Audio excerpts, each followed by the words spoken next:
Mesdames et messieurs, je suis heureux de vous accueillir pour notre second lancement de l'année avec Ariane 5 depuis le Centre spatial guyanais. Cette nuit, Ariane 5 devra mettre sur orbite de transfert géostationnaire Eutelsat 65 West A pour Eutelsat, leader mondial de services de satellites. La performance demandée à notre lanceur est proche de 6 tonnes 7 et nous avons une fenêtre de 3 heures pour décoller, ouvrant à 5h20 minutes en temps universel. La mission durera un tout petit peu plus de 27 minutes.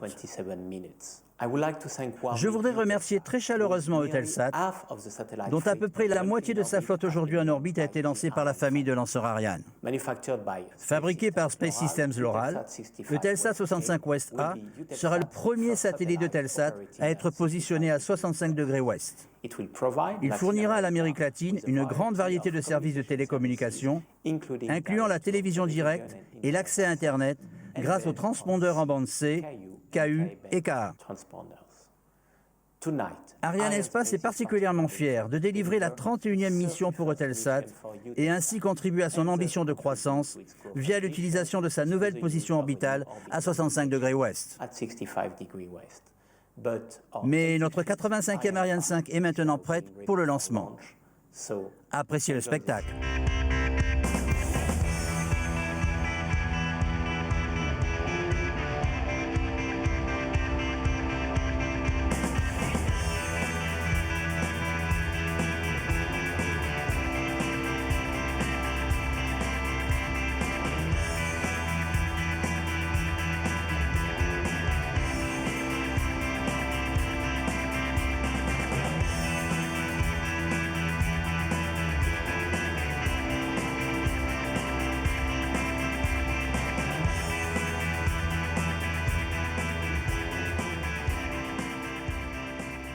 Bonjour à tous, je m'appelle Pierre Junière et je suis très content de vous retrouver pour ce deuxième vol Ariane Espace de l'année 2016. Bienvenue dans cette vidéo transmission en direct. Ce soir, Ariane 5 emporte le satellite Eutelsat 65 West A. C'est donc un lancement simple et c'est le 80 de notre lanceur vedette. Sur le pas de tir, c'est la version la plus puissante du lanceur, une Ariane 5 ECA avec un étage supérieur cryotechnique. Nous saluons tout de suite Washington, alors qu'on découvre la salle à Jupiter. Washington, où Ariane Espace a invité Eutelsat, ils nous suivent en direct autour de Stéphane Israël. Il faut dire qu'en ce moment à Washington se déroule Satellite 2016. C'est un des plus grands événements mondiaux dans le domaine du spatial et des satellites. Saluons également la présence parmi nous à Kourou de Thierry Mandon, le secrétaire d'État chargé de l'enseignement supérieur et de la recherche. Vous le voyez sur le panneau central, ici, le panneau des verts est ouvert. Le panneau des verts est visible par tout un chacun. Ce panneau reflète de manière transparente l'état du lanceur, des satellites, de tous les paramètres nécessaires. Tous les indicateurs sont au vert, le réseau des stations de contrôle, les installations de la base de lancement et les critères de sauvegarde. Ce soir, la météo est bonne, avec notamment un dernier point météo, comme d'habitude, réalisé à H0, moins 10 minutes, avec des ballons sondes qui mesurent notamment la vitesse des vents en altitude. Alors, pour ce vol, le H0 du décollage est prévu à 2h20, heure de Kourou, 2h20 du matin, nous y sommes, tout bientôt, et 6h20 en métropole. Donc, nous allons détailler les différents étages du lanceur Ariane 5. Alors, vous savez qu'en partie basse, ce sont les deux étages d'accélération à poudre, ces deux boosters qui sont situés de part et d'autre de l'étage principal cryotechnique, le PC et son moteur Vulcain 2. Au-dessus, il y a l'étage supérieur cryotechnique qui embarque les ordinateurs de bord. Et tout en haut, la coiffe qui abrite notre satellite, ce satellite qui est bien protégé sous sa coiffe. Nous allons le découvrir en vous montrant ce qui se passe dessous. Nous allons escamoter la coiffe pour apercevoir notre passager. Eutelsat 65 West A, masse 6 tonnes, 564 kilos. Il est replié sur lui-même et une fois libéré, il déploiera ses panneaux solaires et son envergure atteindra 8 mètres de long. Sur la coiffe, bien évidemment, comme d'habitude, le logo de notre client Eutelsat. Je vous parle depuis le centre Jupiter, à environ 13 km du lanceur. C'est ici, à Jupiter, que convergent toutes les informations de cette chronologie finale. Derrière les baies vitrées dans le bocal, on retrouve la cellule de vol, la plus haute autorité de ce lancement. Cette cellule de vol, elle réunit sous nos yeux Louis Laurent, le directeur des programmes d'Arianespace, Roland Lagier, le directeur technique central d'Arianespace, et Patrick Loire, le chef de l'établissement Arianespace à Kourou, qui nous salue. À côté d'eux, bien évidemment, ici à leur pupitre et puis devant leurs écrans, il y a tous les responsables techniques de la base et puis il y a les représentants de notre client. Nous allons retrouver dans quelques secondes Véronique Loisel et Arlène Cassiguian. Ils nous présentent la mission de ce vol 229. Véronique et Arlène ont travaillé main dans la main depuis la signature du contrat. Ils évoquent la mission de ce soir.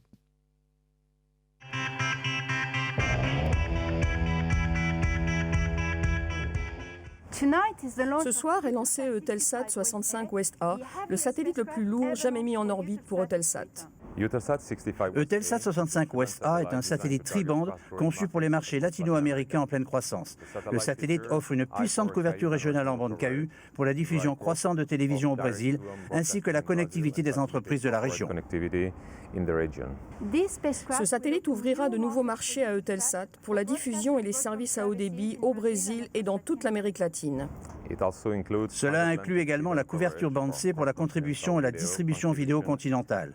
Enfin, une charge utile en bande Ka multifaisceau permettra l'accès en haut débit à toute l'Amérique latine, en particulier le Brésil. Eutelsat est l'opérateur satellite leader en Europe, en Afrique du Nord, au Moyen-Orient, et sa flotte est de 40 satellites en orbite. Le satellite atteindra son orbite géostationnaire avant les Jeux Olympiques de Rio de Janeiro, devenant ainsi la solution unique de transmission TV en direct du Brésil vers l'Amérique latine, l'Europe et le monde entier grâce à la flotte internationale d'Eutelsat. Arianespace est fier de ses 30 ans de collaboration avec Eutelsat. Cette entreprise a construit un empire qui est aujourd'hui le 3e plus gros opérateur du monde en chiffre d'affaires. C'est également le 3e client d'Arianespace en ce qui concerne le nombre de satellites lancés. Très bientôt, le début de la séquence synchronisée. Alors c'est une séquence entièrement automatique, une séquence qui permet d'effectuer les toutes dernières mises en œuvre pour qu'Ariane 5 puisse décoller. Nous apercevons Cyril Ponroy, c'est le chef de mission de ce vol. Et c'est le directeur des opérations, Antoine Guillaume, qui va nous annoncer le début de cette séquence synchronisée, le début de ce H0-7. La séquence finale lanceur. Top H0-7 minutes.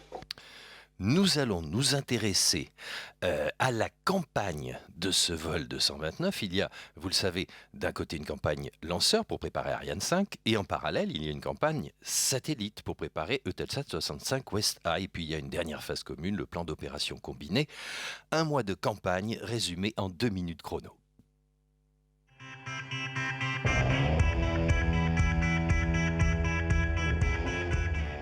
Après une traversée de 11 jours depuis l'Europe, les éléments du lanceur Ariane 5 arrivent par bateau au port de Kourou. Ils sont aussitôt transportés dans le bâtiment d'intégration pour y être assemblés. Depuis le BSE, les 2 étages d'accélération à poudre les rejoignent. Ensuite, on assemble l'étage supérieur et la case à équipement avec les calculateurs de bord. Le 18 février, l'ensemble a été transféré au BAF, le bâtiment d'assemblage final.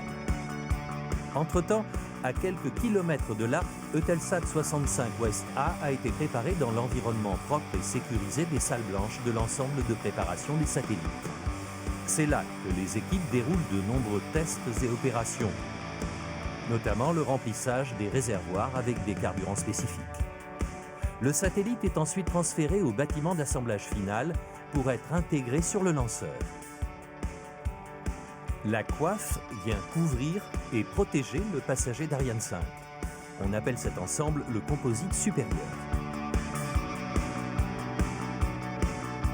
Le 4 mars, la revue d'aptitude au vol a donné le feu vert pour le transfert en zone de lancement. À J-1, le lanceur est tracté sur sa table de lancement de 1700 tonnes sur plus d'1 kilomètre de rail. Le lanceur est connecté à la tour et Ariane 5 prête pour son voyage dans le ciel. En zone de lancement, le lanceur est entouré de ses 4 pylônes parafoudres. Il est sur sa table de lancement. Dessous, il y a les 3 carnaux qui permettront de canaliser, de disperser les gaz de combustion au décollage. Ce soir, c'est Béatrice Romero d'Ariane Espace qui remplace et relaie Véronique Loisel aux côtés des responsables d'Eutelsat. Arlène Cassigian est à ses côtés et avec les responsables satellites, ils sont à leur pupitre. Ils sont constamment en liaison avec leurs équipes et constamment en liaison avec les centres de contrôle des stations sol. Alors ce soir, c'est le 525e satellite lancé par Ariane Espace, tout lanceur confondu. Et pour être précis, c'est le 171e satellite à être lancé sur une Ariane 5. Et bien sûr, tous ces vols accumulés représentent une expérience irremplaçable. À l'heure actuelle, ceux qui sont vraiment les plus proches du pas de tir, ils travaillent à l'intérieur du centre de lancement, le CDL-3. Alors, ce bâtiment blindé est situé à moins de 3 km du lanceur. Ce bâtiment abrite les 150 opérateurs qui mènent les opérations de la chronologie de ce soir. On va y rentrer en images. Alors, au CDL-3, il y a 2 équipes d'ingénieurs. La première travaille sous l'autorité du COEL, Raphaël Breda. Et la deuxième est dirigée par le CEPAP, le chef de projet Ariane Production, Pierre-Yves Tissier. On peut citer également Isabelle Leclerc, responsable qualité lanceur en production, et Erika Vellio, la CQCL, chef qualité campagne lancement. Alors toutes ces équipes, elles pilotent les opérations qui vont mener au décollage. Elles réalisent toutes ces opérations nécessaires comme la mise sous tension des équipements électriques jusqu'à l'alignement des centrales inertielles. Et il y a des choses importantes comme par exemple l'assainissement des étages et la mise en froid des lignes qui ont permis le remplissage des réservoirs cryotechniques, un remplissage qui débute généralement 5 heures avant le H0. Et en ce moment même, donc vous l'avez compris, un très grand nombre d'opérations se déroulent sur le lanceur. Tout ça est automatisé, on est en séquence synchronisée, mais bien évidemment les opérateurs, ils regardent leurs écrans. Si tout est conforme, si tout se passe bien, c'est contrôlé par les équipes d'Ariane Espace. Jusqu'à 4 minutes avant le décollage, on continue à effectuer des compléments de plein en oxygène et hydrogène liquide. C'est normal, les ergols cryo ont tendance à s'évaporer, d'autant qu'en Guyane, la température ambiante est le plus souvent proche de 30 degrés.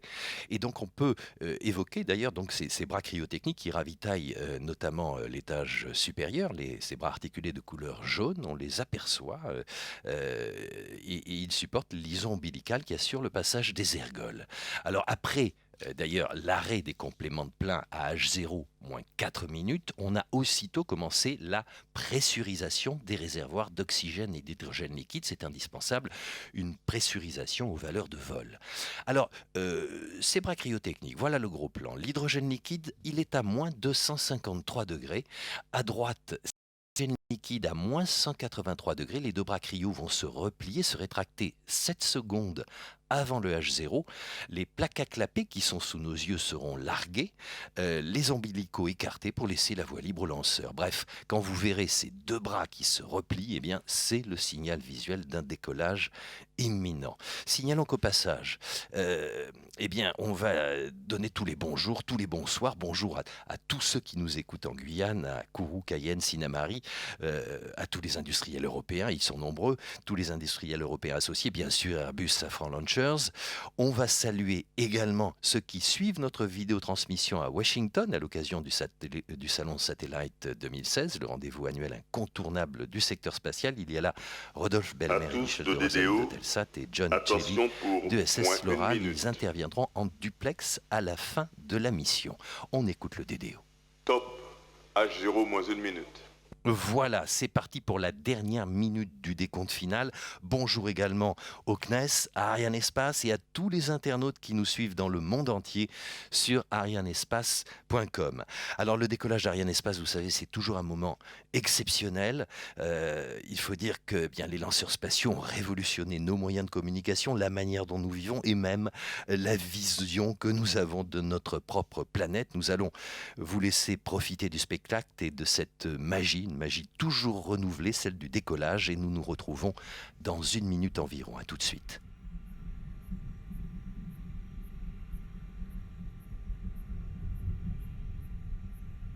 À tous de DDO, attention pour le décompte final. 10, 9, 8, 7, 6, 5, 4, 3, 2, 1, top.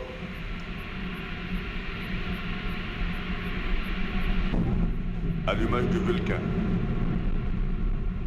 Allumage des EAP, décollage.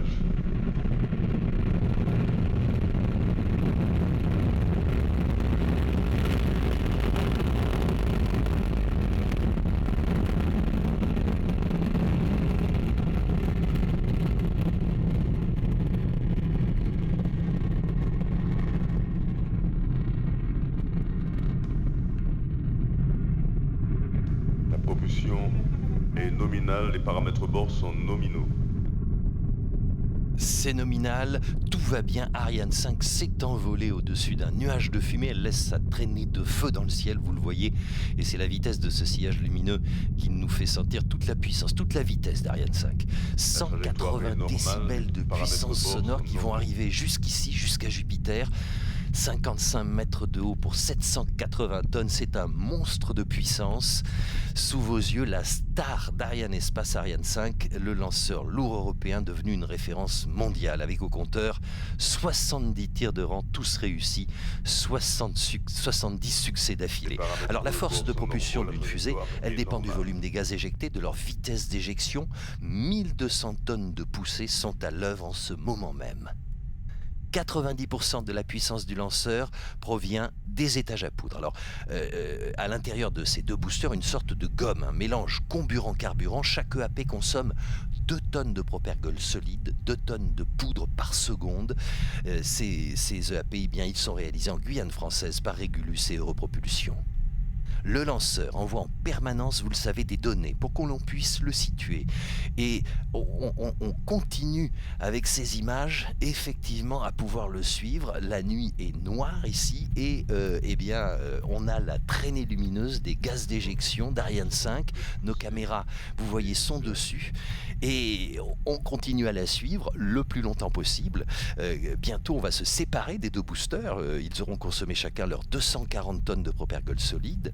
Ils poussent un peu plus de 2 minutes et lorsqu'ils seront vides, pour alléger le lanceur, on se débarrasse de leur structure en acier. On perd 37 tonnes de masse à vide multipliées par 2. Je crois que c'était évident même sur ces images. Ça vient d'intervenir. Voici maintenant les images d'une caméra embarquée d'un vol précédent et on voit que les propulseurs vides sont écartés du corps du lanceur à l'aide de 8 fusées d'éloignement. Et voilà, on s'allège. C'est la loi du spatial et des lancements. Ariane 5 est maintenant devenu un cylindre, un tube qui fonce à plus de 2 km par seconde avec à la pointe du lanceur la coiffe d'Ariane 5. Cette coiffe, c'est une structure très légère en nid d'abeille et matériaux composites. Cette coiffe, elle améliore l'aérodynamisme, elle protège les satellites également. Mais au-delà de 100 km d'altitude, plus d'atmosphère, plus de frottement, plus de on se retrouve quasiment dans le vide. Il n'y a donc plus aucun risque pour le satellite embarqué. On va donc pouvoir larguer cette coiffe qui devient un poids inutile. C'est la loi des lanceurs spatiaux. Alors, grâce à un système pyrotechnique, la coiffe se sépare en 2 demi-coiffes et on va perdre 2,5 tonnes sur le lanceur. On va voir dans quelques instants cette séparation et on va pouvoir voir, voilà, notre passager, Eutelsat 65 West A. Il est à la proue du lanceur alors que on perd nos 2 demi-coiffes qui battent comme des ailes d'oiseaux géants.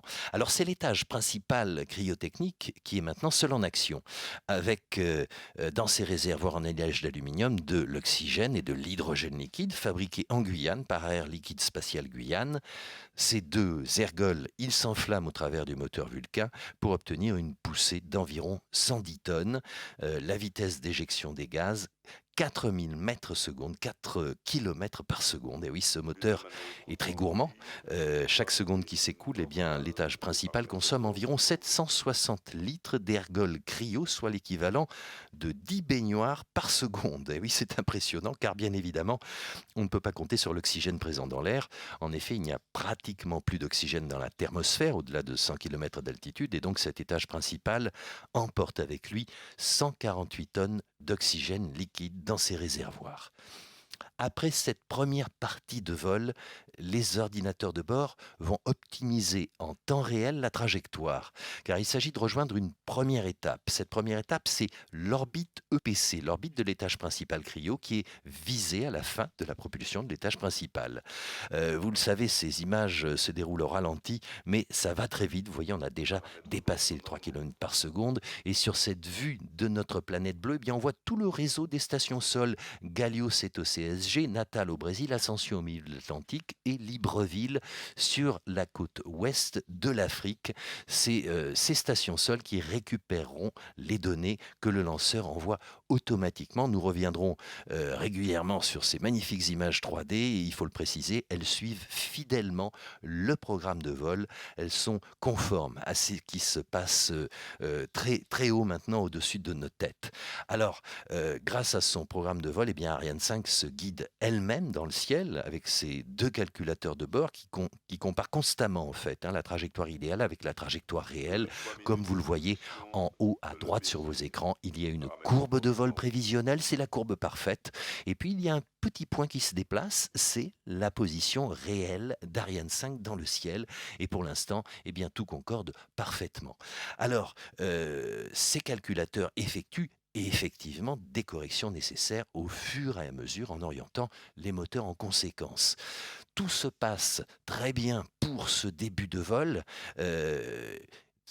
tant mieux, et on est déjà à plus de 6 minutes de vol en positif et dès le H0 du décollage, vous savez que la combustion dans les moteurs délivre une énorme énergie thermique. Les gaz de combustion sont expulsés à très grande vitesse en passant dans des tuyères de forme conique et la température des gaz éjectés atteint 3000 degrés, d'où ce volume considérable de fumée qui est dégagé notamment sur le pas de tir. Et c'est cette éjection, cette expulsion qui propulse le lanceur. Bientôt, car tout va très vite en ce début de vol, l'acquisition de la télémesure par la station sol de Natal, à l'extrême est du Brésil. Alors, Ariane 5 s'éloigne des radars forcément du centre spatial guyanais, et c'est la station de Natal qui va récupérer les données du lanceur, un lanceur qui va continuer à survoler l'Atlantique d'ouest en est, avec des stations sol qui sont postées sur sa route. Nous voyons maintenant effectivement la Terre de très très haut, avec Kourou au bord de l'océan. Vers l'est, ce sont les côtes brésiliennes, et le lanceur donc file vers l'est avec une trajectoire en fait de plus en plus horizontale, si vous regardez la courbe prévisionnelle. On va parler du Vulcain 2, parce que le Vulcain 2, c'est le moteur qui est à l'œuvre en ce moment. Il est fabriqué par Safran à Vernon en Normandie. Ce Vulcain 2 délivre 110 tonnes de poussée et c'est un moteur qui symbolise à lui seul la coopération spatiale européenne, puisque la tuyère est suédoise, la chambre de combustion est allemande et la turbopompe d'oxygène liquide italienne. Voilà. À l'heure actuelle, il faut savoir d'ailleurs qu'à quelques centimètres du réservoir d'hydrogène liquide, à moins 250 degrés, c'est la température de l'hydrogène liquide, eh bien, la chambre de combustion, la chambre de combustion du Vulcain atteint 3000 degrés. Ce sont de mesurer le défi technologique que représente la propulsion cryotechnique. Le PC mesure plus de 30 mètres de haut. Voilà les images, c'était tout à l'heure, il y a plus de 8 minutes, le décollage avec effectivement, vous le voyez, un départ toujours très rapide. C'est une sprinteuse, Ariane 5, ça va très vite et c'est allé très vite, comme d'habitude, je dirais. Pour ceux qui ont pu sortir sur les terrasses, c'est toujours un spectacle merveilleux de voir ce lanceur s'élancer dans le ciel, surtout pour un vol de nuit où on peut suivre sa traînée lumineuse. Alors je parle, mais effectivement, séparation de l'EPC, c'est une étape importante qui vient d'avoir lieu. On a perdu un gros morceau du lanceur, l'étage principal cryo. L'ordinateur de bord a commandé l'extinction de cet étage et aussitôt, eh bien, il s'est désolidarisé du composite supérieur et c'est l'étage supérieur qui prend le relais en allumant son moteur HM7B. C'est lui, ce moteur HM7B, qui va délivrer la poussée la plus longue dans le temps. Ça n'est pas la poussée la plus forte, mais elle va durer le plus longtemps, et les responsables d'Eutelsat sont très attentifs. Bien évidemment, on les voit ici à Jupiter. C'est le 31e satellite lancé par Arianespace pour Eutelsat. Cela illustre bien la confiance qui est accordée aux équipes d'Arianespace. Arianespace est aux côtés d'Eutelsat depuis 1983. Eutelsat, c'est un des tout premiers opérateurs mondiaux de satellites de télécommunications. Arianespace a mis en orbite environ 50% des satellites de ce client. C'est énorme. Et on peut aussi noter qu'Eutelsat est devenu le premier partenaire d'Arianespace depuis les 10 dernières années. Le moteur de l'étage supérieur continue à pousser, et je voulais rajouter que 3 autres satellites d'Eutelsat sont dans les carnets de commandes d'Arianespace. Tant mieux. Avec Eutelsat 65 West A, on peut tout de suite faire un focus sur les prochains Jeux Olympiques, parce que ce satellite, on vous l'a dit déjà, va apporter une couverture du Brésil avant les Jeux Olympiques de Rio, et c'est notamment grâce à lui que nous pourrons suivre les exploits des athlètes, que nous pourrons savoir qui décroche l'or du vainqueur. Vous le voyez en bas à droite, on est à 7 km par seconde, ça accélère beaucoup. Voici un film sans parole et en musique sur notre passager.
Acquisition de la télémesure lanceur par la station d'Ascension.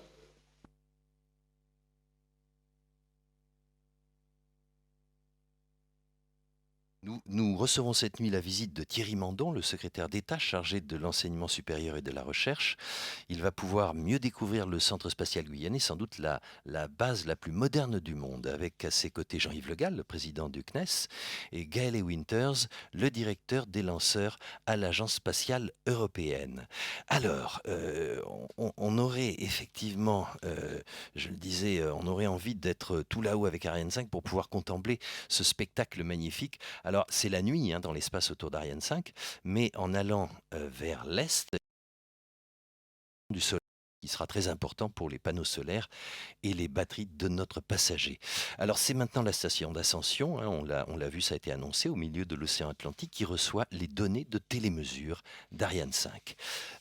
L'altitude, elle est de 214 km. Vous voyez, on est en phase un petit peu descendante, tout ça est prévu, et tout à l'heure, donc le lanceur acquiert de plus en plus de la vitesse pour pouvoir prendre sa phase ascensionnelle. Ce sera pour tout à l'heure, mais pour illustrer le partenariat gagnant-gagnant, Béatrice Romero et Arlène Cassignan.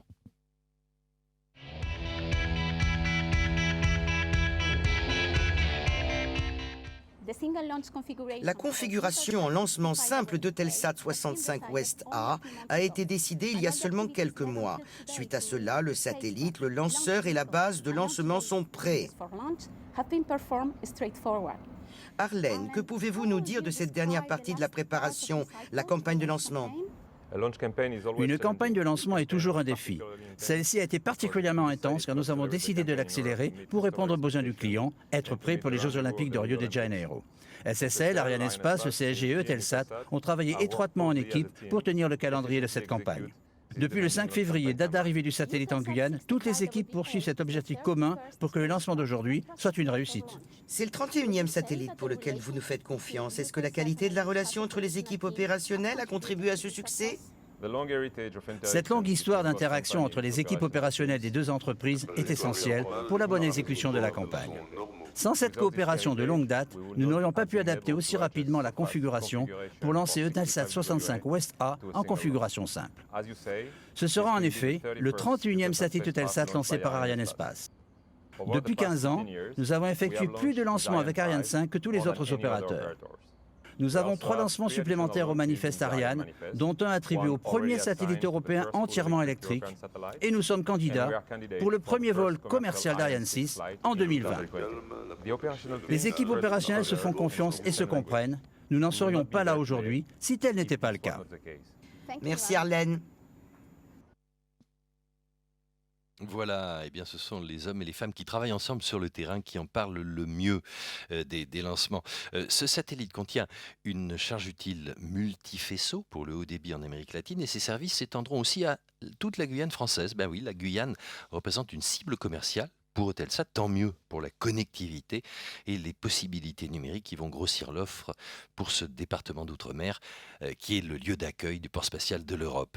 Alors pour cette année 2016, on peut remarquer qu'un tiers des satellites géostationnaires seront lancés par Arianespace pour desservir les Amériques du Nord, les Amériques du Sud.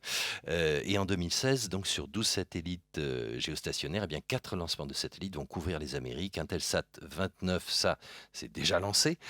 Eutelsat 65 West A, c'est en cours, à venir, EchoStar 18 et Star One D1. Alors le premier satellite d'Eutelsat à avoir été lancé par Arianespace était Eutelsat 1 F1. Eh oui, mis en orbite quand ça ? Ne savez-vous, avez-vous de la mémoire, vous en souvenez-vous ? Eh bien, c'était en juin 1983. Ouais, en juin 1983. Et donc, ça fait 33 ans de coopération. 31 satellites, cela crée des liens serrés.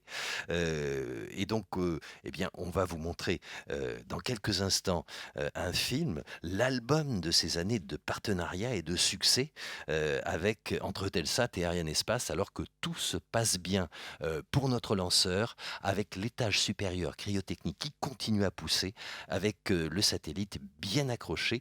Donc, je vous le disais, en moins de 2 minutes, l'album de 33 ans de coopération.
Allumage EAP, décollage.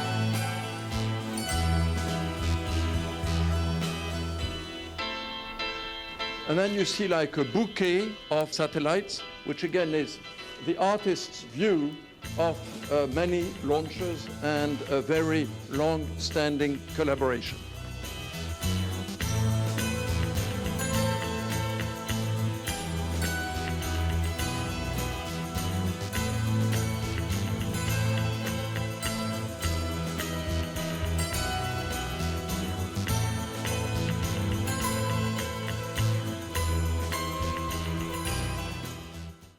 A very long-standing collaboration, comme l'a dit Michel de Rosen dans ce film, une collaboration au long cours entre Telsat et Arianespace, tant mieux. C'est maintenant la station de Libreville, au Gabon, qui relaie les paramètres de vol d'Ariane 5. Alors, Eutelsat 65 West A, c'est le 51e satellite construit par SS Loral à être lancé par Arianespace. 12 autres satellites Loral sont dans le carnet de commande, notamment Azerspace 2, IS-38, Brisat, BSat 4A, EcoStar 18, Intelsat 36, JCSat 15, NBECO 1B, Star One D1 et 4 satellites SkySat. Ça fait beaucoup ça fait 12 satellites à lancer, quoi. Space Systems Loral, c'est le leader mondial dans la construction de satellites commerciaux et on va voir un film qui nous montre les hommes au cœur de ce projet.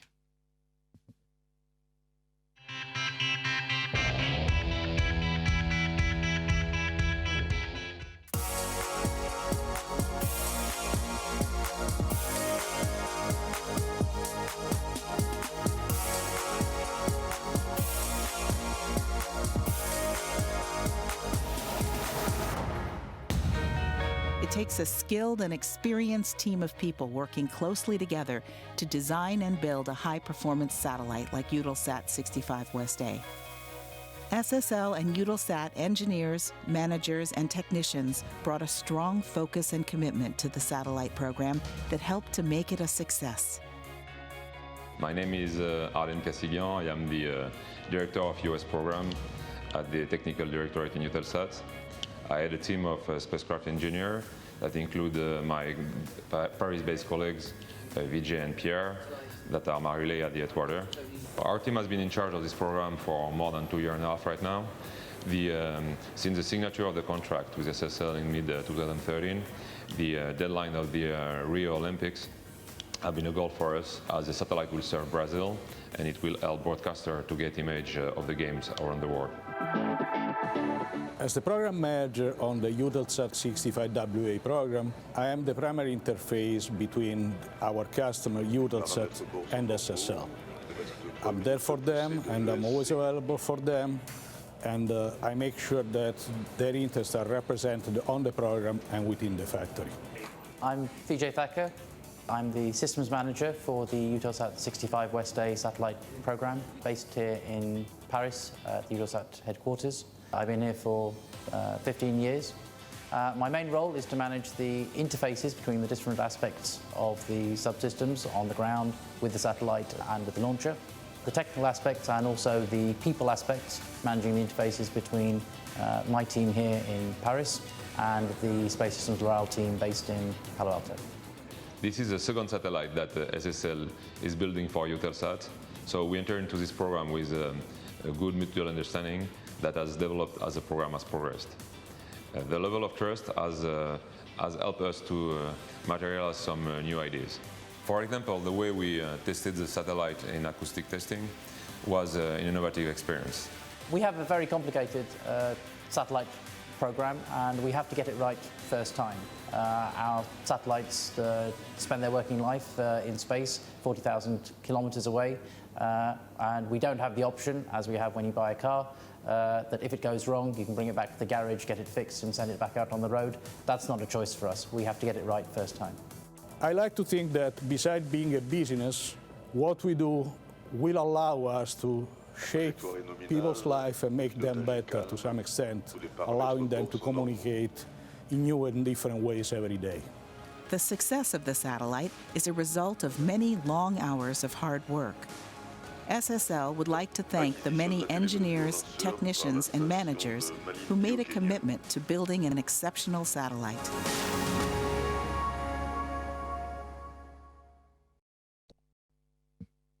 Alors, c'est important de le dire pour Arianespace, l'objectif pour l'année 2016 est porté à 12 lancements avec sa gamme de lanceurs. C'est un défi opérationnel. Il faut réussir 8 lancements Ariane 5. Nous sommes au 2e lancement de l'année. Pour la suite, Arianespace prévoit 5 lancements doubles, donc 10 satellites emportés sur Ariane 5 ECA, et la première Ariane 5 ES pour Galileo avec 4 satellites Galileo à son bord.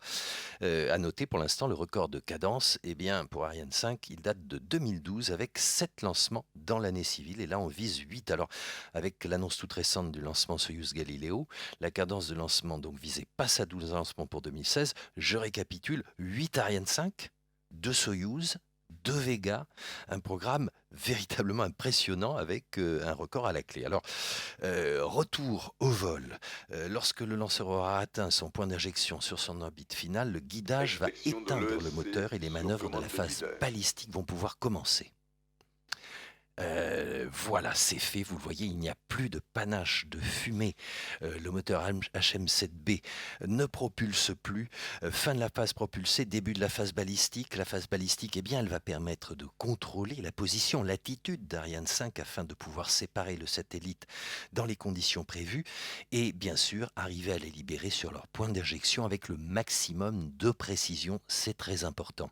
Pour réaliser ces manœuvres d'orientation sur le périmètre extérieur du lanceur, il y a 12 tuyères qui sont alimentées avec de l'hydrogène et de l'hélium et des petits jets de tuyères intermittents, des petits flashs, des jets de gaz très brefs, s'allument et s'éteignent pour donner les impulsions nécessaires. On est rentré au CVI en image. Alors, le CVI, le contrôle visuel immédiat, donc Ariane 5, vous le savez, envoie automatiquement des données. C'est l'équipe du contrôle visuel immédiat sur la montagne des Pères à Kourou qui centralise toutes ces informations et qui fournit un diagnostic en temps réel sur le lanceur. Claude Legrand, c'est l'autorité technique, Valérie Boucher, l'analyste de mission. Alors comment fait-on concrètement pour vérifier la trajectoire ? Eh bien, sur plus d'1 millier de données, je crois que c'est même 1500 données qui sont envoyées par le lanceur en continu, eh bien, il y a 150 paramètres qui sont exploités en temps réel aux consoles propulsion, trajectoire et pilotage. On aperçoit Malindi sur la côte est de l'Afrique, au Kenya, qui va acquérir les données et les données du lanceur Ariane 5 et on va peut-être parler tout de suite de comment se passe la séparation proprement dite. Alors le satellite, il est posé sur son adaptateur, il est maintenu par une sangle et c'est une cisaille qui va découper la sangle sur commande de l'ordinateur de bord. La sangle se relâche et des ressorts d'éloignement qui étaient jusque-là comprimés, ils peuvent rentrer en action et écarter tout simplement le satellite du composite.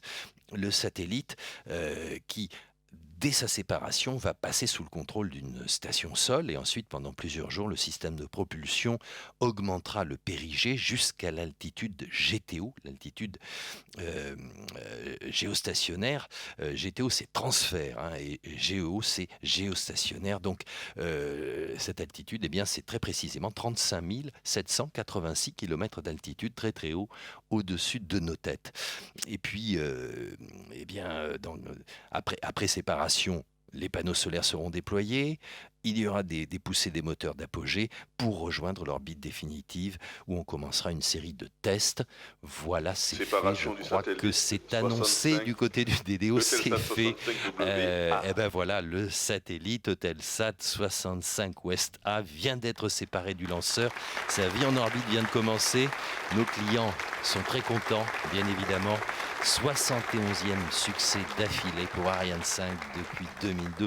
525e satellite lancé par Arianespace.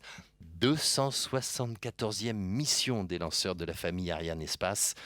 Alors vraiment, ça c'est un beau moment, une belle nuit que nous vivons ici en Guyane. Tout le monde est ravi et ce n'est pas un hasard car bien évidemment Arianespace, vous savez, dont la devise est services et solutions, ce sont des services toujours mieux adaptés à ses clients, des solutions qui permettent à tous les satellites, quels qu'ils soient, de rejoindre leur place au plus haut des cieux, tout là-haut, en l'occurrence là à 36 000 km sur l'orbite géostationnaire.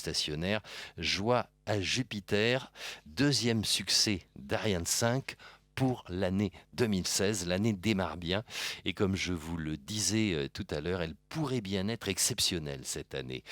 Alors on remercie bien évidemment Eutelsat pour la confiance qu'il manifeste et qu'il manifeste depuis 33 ans envers Arianespace et aujourd'hui tout le travail qui a été déployé sur faire récompenser pour Eutelsat, cette réussite, c'est l'aboutissement d'un long processus et de plusieurs années de labeur.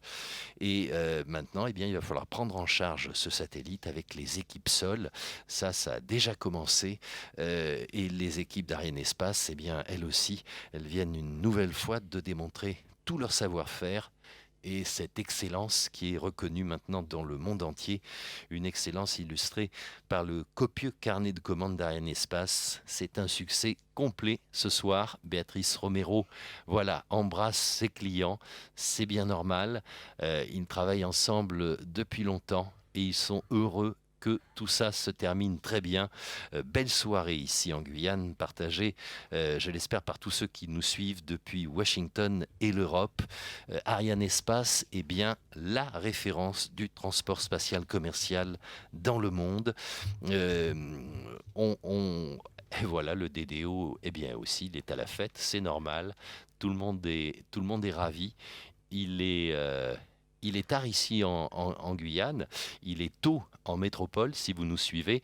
On revoit les images de ce lancement. C'était tout à l'heure, il y a 30 minutes environ, et c'était, eh bien, comme d'habitude, un grand moment. Hein. Un décollage, c'est toujours quelque chose d'extraordinaire à voir, avec cette Ariane 5 qui est véritablement très très rapide, une Ariane 5 dont la fiabilité n'est plus à démontrer avec ce 71e succès d'affilée. On voit que, eh bien, tout le monde, c'est Patrick Loire, là je crois, je ne reconnais plus les gens, si c'est lui, tout le monde vient se serrer la main. Raphaël Mussalian est là, lui aussi, il en a vu un certain nombre de succès ici au Centre Spatial Guyanais, Arlène Cassigian également. On revoit ces images, c'était tout à l'heure, et ça fait toujours chaud au cœur de voir Ariane 5 décoller. Vous voyez les bras cryo qui alimentaient l'étage supérieur qui se replie. On a le moteur Vulcain qui est testé pendant 7 secondes, le Vulcain 2, et puis comme ça marche, le Vulcain 2, eh bien, on allume les 2 propulseurs d'appoint, les 2 boosters, et ça démarre automatiquement avec un nuage de fumée qui est canalisé par les Carnot. Alors, dans le bocal, dans le fisheye, eh bien, ça discute ferme, ça regarde les images, ça fait coucou. Les gens vont sans doute téléphoner dans quelques instants pour savoir ce qui se passe au niveau des stations sol et au niveau du satellite. Je vous le disais tout à l'heure, eh bien, il va y avoir toute une phase maintenant on revoit encore ces images. Oh là, c'est très rapide, c'est le plan rapide. Alors, quand c'est en gros plan, Ariane 5, la sprinteuse, elle ne se laisse pas observer très longtemps car elle fonce à toute allure dès le décollage. Merci à vous tous qui nous avez suivis en direct, où que vous soyez. Rendez-vous donc le 22 avril pour Sentinelle 1B avec Soyouz, comme vient de le dire Stéphane Israël. Et d'ici là, portez-vous bien. À très bientôt. Au revoir.